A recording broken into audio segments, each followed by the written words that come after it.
এক সময়ের কথা, কুসুমপুর নামে ছোট্ট একটা গ্রামে থাকতো দুই বোন, আসমা ও রূপা। আসমা ছিলেন বড় বোন। কম লেখাপড়ার কারণে তিনি একজন দরিদ্র কৃষক রহিমের সাথে বিবাহ বন্ধনে আবদ্ধ হন, যিনি অন্য লোকের ক্ষেতে শ্রমিক হিসেবে কাজ করতেন এবং আসমা অন্যের বাড়িতে পরিচারিকার কাজ করতেন। স্বামী স্ত্রী দুজনে একসঙ্গে কঠোর পরিশ্রম করলে তবে তাদের বাড়িতে চুলায় রান্না বসানো যেত। ছোট বোন রূপা খুব সুন্দরী ছিল, যার কারণে তিনি একজন ধনী ব্যবসায়ী গফুরের সাথে বিয়ে করেন। বিয়ের পর রূপা তার সৌন্দর্য ও সম্পদ নিয়ে গর্বিত হয়ে ওঠে। রূপা সবসময় তার বড় বোনকে কটূক্তি করে এবং তাকে অপমান করার কোনো সুযোগ হাতছাড়া করে না। আসমা যখনই তার বাড়িতে যেত, রূপার কথা তার হৃদয়ে ব্যথিত হতো।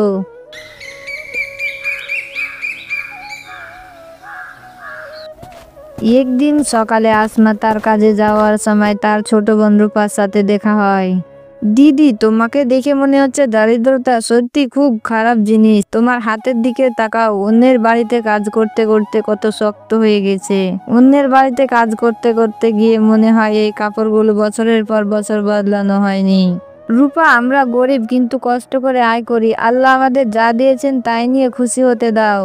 হ্যাঁ, তুমি খুশি দেখাচ্ছ, কিন্তু আমি কি করব? তোমার মতো গরিব মানুষের সাথে বেশি কথা বলার অভ্যাস আমার নেই। যাই হোক, গুপুর এবং আমি শহরের গুরুত্বপূর্ণ ব্যক্তিদের সাথে চলাফেরা করি। ধুলোমালায় আচ্ছন্ন তোমার মতো মানুষের আমাদের বাড়িতেও আসে না। আসমার চোখে জল, কিন্তু সে কিছু বলে না। সে জানে রূপা এখন বদলে গেছে। সে চুপচাপ এখান থেকে চলে যায় তার কাজ করতে। সময় কেটে গেল। একদিন আসমার স্বামী রহিম হঠাৎ খুব অসুস্থ হয়ে পড়েন। বেশ কয়েকদিন চিকিৎসাধীন থাকার পর ঘরে সব সঞ্চয় শেষ হয়ে যায়। এখন আসমার খাওয়ার টাকাও ছিল না। রাতে আসমা তার স্বামীর পাশে বসে, তার স্বামী খাটে শুয়ে শুয়ে হাহাকার করছে।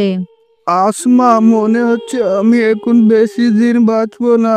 আমাদের এখন অবশিষ্ট কিছুই নেই, এমনকি আমাদের শিশুরা ক্ষুধার্ত। না রহিম, এমন কথা বলো না। আমি কিছু একটা ব্যবস্থা করে নেব। আমি গিয়ে আমার ছোট বোনের কাছে টাকা চাইবো।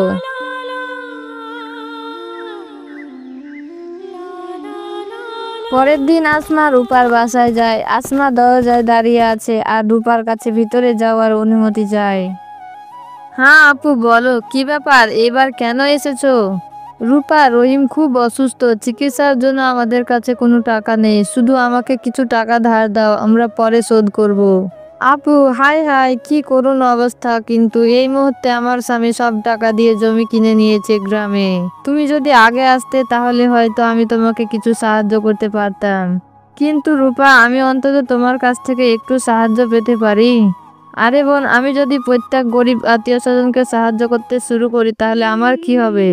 আসমার চোখে পানি চলে আসে। সে নিঃশব্দে সেইখান থেকে ফিরে আসে। রূপা আজ পর্যন্ত তাকে সাহায্য করেনি।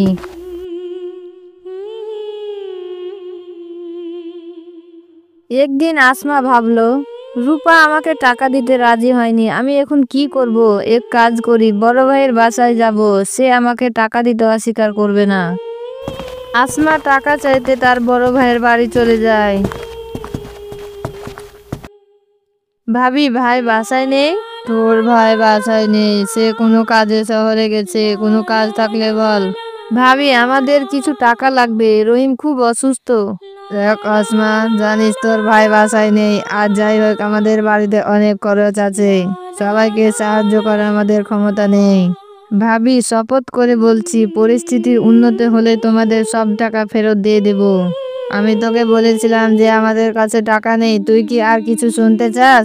আসমার চোখ থেকে অশ্রু ঝরতে থাকে। সে নিঃশব্দে সেখান থেকে চলে যায় এবং খুব দুঃখিত মন নিয়ে তার বাড়ির দরজার বাইরে বসে থাকে। সে বুঝতে পারছে না যে কি করা উচিত।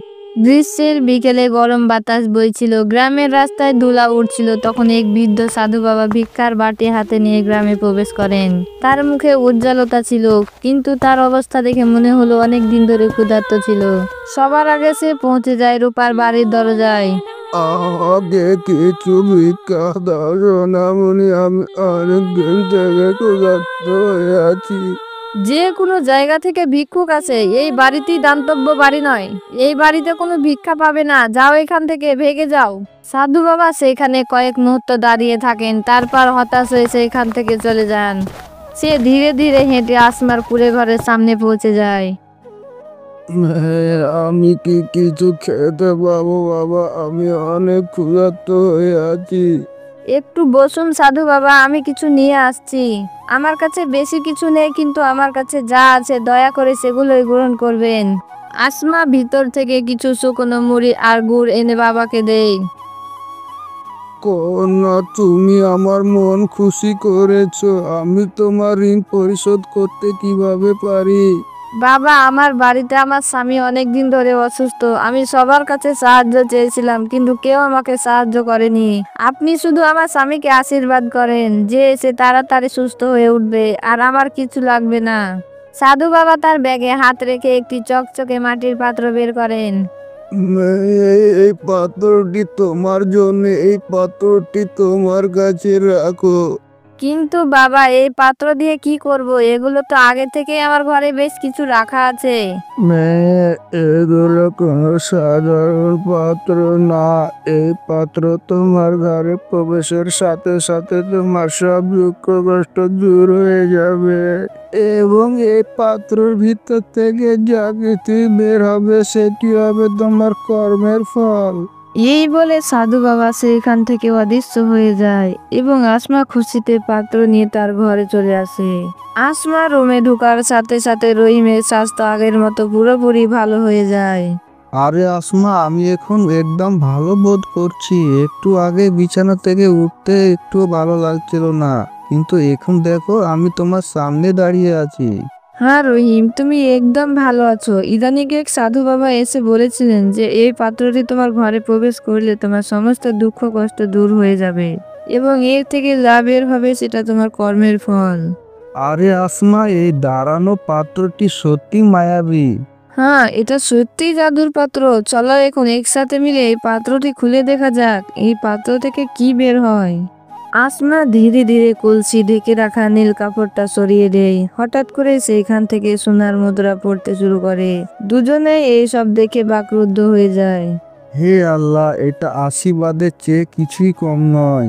কিন্তু আসমা খুব বুদ্ধিমান ছিল। তিনি অবিলম্বে সিদ্ধান্ত নেন যে তিনি এই অর্থ বেপরোয়াভাবে ব্যবহার করবেন না, তবে একটি ভালো ব্যবসা শুরু করবেন যাতে তাদের চিরস্থায়ী হয়।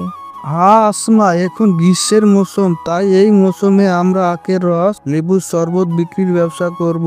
এই মৌসুমে আমাদের ব্যবসা ভালো হবে। আসমা কিছু মুদ্রা নিয়ে প্রথমে গ্রামের এক ব্যবসায়ীর কাছ থেকে ভালো মানের আখ আর লেবু কিনতে যায়। মহাজন মশাই, আমি কিছু টাকা ইনভেস্ট করতে চাই এবং ভালো আকার লেবু শরবত বিক্রি করতে চাই। আপনি কি আমাকে সাহায্য করবেন? মহাজন মশাই আসমার পরিশ্রম আর সততা দেখে বলেন, অবশ্যই দিদি, তুমি যদি সততার সাথে কাজ করো আর আমাকে যদি ভালো দাম দাও, তাহলে তোমাকে আমি আখ আর লেবু দেব।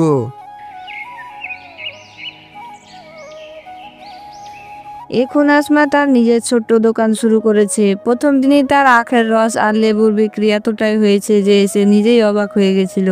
এখন আসমার ব্যবসা ভালোই চলছিল। গ্রামের মানুষ তার পরিশ্রম ও সততার প্রশংসা করতে থাকে, কিন্তু এই খবর তার ছোট বোন রূপার কাছে পৌঁছলে সে ক্ষিপ্ত হয়ে ওঠে।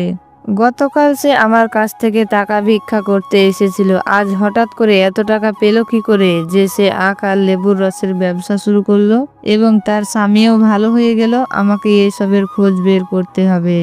রূপা চিন্তিত হয়ে তার ঘরের এদিক ওদিক হাঁটছিল। তখন হঠাৎ সে গোপনে আসমার বাড়ির দরজার বাইরে দাঁড়িয়ে তাদের পুরো কথাবার্তা শুনতে শুরু করে। ওগো, আজ আমরা আমাদের প্রথম দিনই খুব ভালো উপার্জন করেছি। এই সাধু বাবার কারণে এসব হচ্ছে। সেই সাধু বাবা যদি আমাকে জাদুর পাত্র না দিতেন, তাহলে আমরা আজ এই অবস্থানে পৌঁছাতে পারতাম না। হ্যাঁ আসমা, সেই সাধু বাবার দয়া আমি সারা জীবন ভুলবো না। আজ এই পাত্রর কারণে আমি নতুন জীবন পেয়েছি, নইলে অনেক দিন অসুস্থ ছিলাম, তারপরও সুস্থ হচ্ছিলাম না। সেই সাধু বাবা কোনো ফেরেশতার চাইতে কম নয়। আচ্ছা, এই কথা তাহলে এর মানে এই যে একজন সাধু বাবা তাদেরকে একটি জাদুর পাত্র দিয়েছে। আমাকে একটা কাজ করতে হবে। আমি এখন এখানে অপেক্ষা করব। যখন তারা ঘুমিয়ে পড়বে আমি এই পাত্রটি চুরি করে নিয়ে যাব। তারপর রূপা রহিম আর আসমার ঘুমিয়ে যাওয়ার অপেক্ষা করে। তারা ঘুমিয়ে পড়ার সাথে সাথে সে বাড়ির ভিতর চলে যায় এবং পাত্রটি স্পর্শ করার সাথে সাথে এটি উড়ে গিয়ে দেওয়ালে লাগে এবং সেইখান থেকে একটি ভয়ঙ্কর অদ্ভুত আওয়াজ আসে। হে মূর্খ লোভী অহংকারী নারী, যে তার সম্পদ নিয়ে গর্ব করে সে সর্বদাই অসুখী। সততা ও পরিশ্রমের মধ্যেই প্রকৃত সম্পদ। তুমি যদি তোমার চিন্তাধারা পরিবর্তন না করো তবেই তোমার এই অহংকার তোমাকে ধ্বংস করবে। এ কথা শুনে রূপার হাত পা কাঁপতে লাগে। সে তৎক্ষণিক কলসটি রেখে সেইখান থেকে পালিয়ে যায়। এসব কথা কাউকে কিছু বলল না। পরের দিন রূপা তার বিশেষ চাকর কুদ্দুসকে ডেকে পাঠান। কুদ্দুস, এই আসমার দোকান খুব দ্রুত বাড়ছে আর আমি কিছুতেই সহ্য করতে পারছি না। কোনো উপায় বল যার দ্বারা তার দোকান নষ্ট করা যায়। কুদ্দুস কিছুক্ষণ চিন্তা করে বলল, ম্যাডাম, লোক যদি ভাবতে শুরু করে যে তার আখের আর লেবুর রসে নোংরা জল মেশানো হয় তাহলে তার দোকান আপনি বন্ধ হয়ে যাবে। তুমি ঠিক বলেছ, লোকে তার দোকানে আসা বন্ধ করলে সে নিজেই গরিব হয়ে যাবে। কিন্তু আমাদের এই কাজ সতর্কতার সাথে করতে হবে। পরের দিন রূপা তার কিছু চাকর ও গ্রামের কিছু চতুর লোককে টাকা দিয়ে একটি পরিকল্পনা তৈরি করে। ওই লোকগুলোকে আসমার দোকানে গিয়ে আখের রস খেতে হতো আর তারপর জোরে জোরে বলতে হবে আখের রসে ময়লা মেশানো আছে। খুব সকাল সকাল আসমার দোকান খুললো। ধীরে ধীরে খরিদ্দার আসতে শুরু করে। তারপর রূপার পাঠানো লোকজন দোকানে পৌঁছে আখের রস খেতে শুরু করে। আরে এটা কি? এই আখের রসে তো অদ্ভুত স্বাদ লাগছে। হ্যাঁ হ্যাঁ, কিছু ভুল আছে মনে হচ্ছে। আসমা, তুমি কিরকম আখের রস বিক্রি করছো? দোকানে দাঁড়িয়ে থাকা অন্যান্য গ্রাহকরা হতবাক, নিজের মধ্যে কানাঘুষাও শুরু করে। তখন আরেকজন বলল, আরে ভাই, শুনেছিলাম নাকি আসমার দোকানে ভালো আখের রস পাওয়া যায়, কিন্তু এখন তো দেখছি সবকিছু উল্টা পাল্টা। ভাইরা, আমার আখের রসে কোনো দোষ নেই। যদি কেউ বিশ্বাস না করে তবে আমি আরো আখের রস তৈরি করে তাকে পান করতে দেব। কিন্তু গুজব ছড়ানোর জন্য রূপার লোকজন আগেই চলে এসেছে। তারা চিৎকার করে সেখান থেকে চলে যান। ভাইরা, গ্রামবাসী সকলে সাবধান! আসমার আখের রসে ময়লা পানি মিশানো হয়েছে। এটি পান করা কারো উচিত নয়। গ্রামের বাকি লোকজন একটু ভয় পেয়ে গেল। ধীরে ধীরে আসমার দোকানে ভিড় কমতে থাকে। সন্ধ্যা নাগাদ খুব কমই গ্রাহক আসমার কাছে আসেন। তিনি বুঝতে পেরেছিলেন যে কেউ ইচ্ছাকৃতভাবে গুজব ছড়াচ্ছে, কিন্তু আসমা চুপচাপ বসে থাকবে তাদের মধ্যে সে ছিল না। সে একটা পরিকল্পনা করলো। পরের দিন সে নিজেই গ্রামের বাড়ি বাড়ি গিয়ে তাদের আখের রস দিতে লাগলো। তিনি লোকদের বলছিলেন যে কোনো টাকা দেওয়া লাগবে না, আমার আখের রসগুলো আপনারা পান করে দেখেন, যদি কিছু ভুল পান তাহলে আমাকে পরে আপনারা বলবেন। গ্রামবাসীরা আখের রস পান করে এবং এটি খুব সুস্বাদু এবং তাজা মনে করেছিল। এখন মানুষ বুঝতে শুরু করেছে কোনো ষড়যন্ত্র চলছে। এদিকে গ্রামের কিছু লোক দেখতে পেল যারা গতকাল আসমার আখের রস খারাপ হয়েছে বলেছিল, আজ তারা রূপার বাড়ি থেকে টাকা নিয়ে বের হচ্ছে। খবর ছড়িয়ে পড়তে সময় লাগেনি। এক বয়স্ক গ্রামবাসী আসমাকে বললেন, আমাদেরকে ক্ষমা করে দাও। আমরা চিন্তা ভাবনা না করে গুজব বিশ্বাস করেছি, কিন্তু এখন আমরা বুঝতে পেরেছি এসব তোমাকে নষ্ট করার জন্য করা হচ্ছে।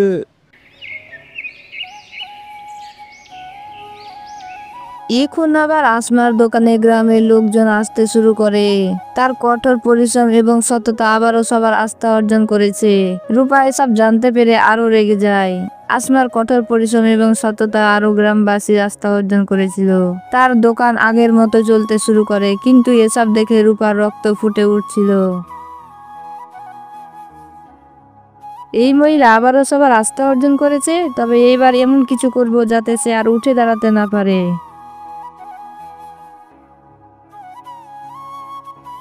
সে তার চাকর কুদ্দুসকে ডেকে তার কানে কানে ফিসফিস করে বলল, কিন্তু ম্যাডাম, এটা খুবই বিপজ্জনক হবে।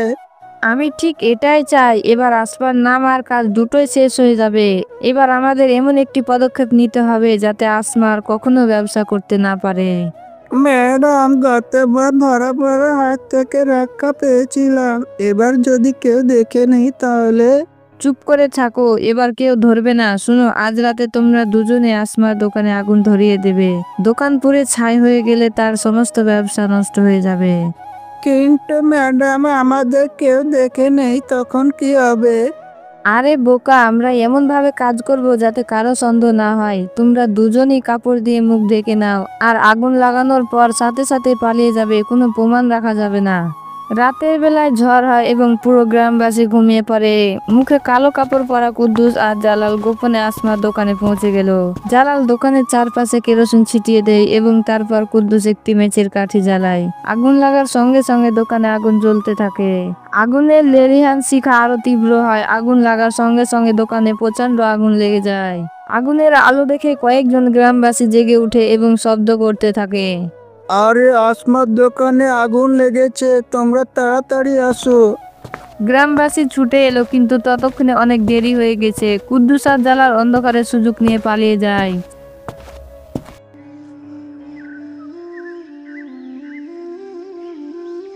সকালে আসমা দোকানে এলে ছাইয়ের স্তূপ দেখে গভীরভাবে হতবাক হয়ে যায়। হে আল্লাহ, আমার কষ্টার্জিত সব টাকা পুড়ে ছাই হয়ে গেছে। এ সময় গ্রামের প্রধান সেইখানে পৌঁছে যায়। এটা অনেক বড় অপরাধ, এর জন্য কারা দায়ী সেটা আমাদের অবিলম্বে খুঁজে বের করতে হবে। আসমা কান্না থামিয়ে মনে মনে ভাবতে লাগলো। তিনি নিশ্চিত ছিলেন যে এটি দুর্ঘটনা নয়, কেউ ইচ্ছাকৃতভাবে এটি করেছে। তিনি প্রমাণ খোঁজার চেষ্টা করেন, চারপাশে তাকালো কিন্তু কিছুই পেল না। হতাশ হয়ে বাড়ি যেতে শুরু করে। সাথে সাথে ঝোপের মধ্যে একটি তোয়ালে এবং একটি তেলের বোতল দেখতে পান। আসমা সেটি তুলে গ্রাম প্রধানের কাছে নিয়ে গেল। প্রমাণ পাওয়া গেছে, কারো গামছা পাওয়া গেছে বলে হইচই পড়ে গেল গ্রামে। আরে, গ্রাম প্রধান প্রমাণ পেয়েছে, এখন শীঘ্রই ধরা পড়বে আসমার দোকানে কে আগুন লাগিয়েছে। হ্যাঁ, আমার মনে হচ্ছে এই গামছাটা রূপার চাকরের। আমি গতকাল তাকে এরকম তলে নিতে দেখেছি। গ্রাম প্রধান সমস্ত যুবকদের গ্রামের সভাস্থলে ডেকে জিজ্ঞাসা করলেন যে এই গামছাটি কার, কেউ শনাক্ত করে বলতে পারলে আমাকে বলো। গামছাটা মনোযোগ দিয়ে দেখতে লাগলো গ্রামবাসীরা। আরে, রূপার বাড়িতে এরকমই একটি গামছা দেখেছি। গ্রামবাসী একে অপরের দিকে তাকিয়ে দেখতে লাগে। এতক্ষণ চুপচাপ দাঁড়িয়ে থাকা রূপা হঠাৎ ঘাবড়ে গিয়ে বলল, না, এটা আমার তোয়ালে নয়। গ্রাম প্রধান এবার কেরোসিনের বোতল তুলে নিল। তাতে হালকা অক্ষরে লেখা ছিল রূপা স্টোর। এটা সেই দোকান যেখান থেকে রূপা তার চাকরদের জন্য রেশন অর্ডার করেছিলেন। রূপা, কেরোসিনের বোতল তোমার দোকান থেকে এখানে এলো কি করে? আমি কিভাবে জানবো যে কেউ আমার দোকান থেকে জিনিস কিনতে পারেন? এদিকে রূপার স্বামীর ব্যবসা থেমে গেছে। খুব হতাশ হয়ে বাড়ি ফিরছিলেন। তিনি এসব বিষয়ে সম্পূর্ণ অজ্ঞত ছিলেন। কি করছিল রূপা? এসে দেখলেন চৌপালে ভিড়। তখন তিনি সেইখানে পৌঁছান। তখন সবাই তার দিকে তাকাতে শুরু করে, কারণ তিনি একই তোয়ালে ধরে দাঁড়িয়েছিলেন, যা গ্রাম প্রধানের কাছে প্রমাণ হিসাবে পাওয়া গিয়েছে। এখন বলো রূপা, তুমি কি এখন কিছু বলতে পারবে? তোমার প্রমাণ তোমার সামনে এসে দাঁড়িয়ে গেছে।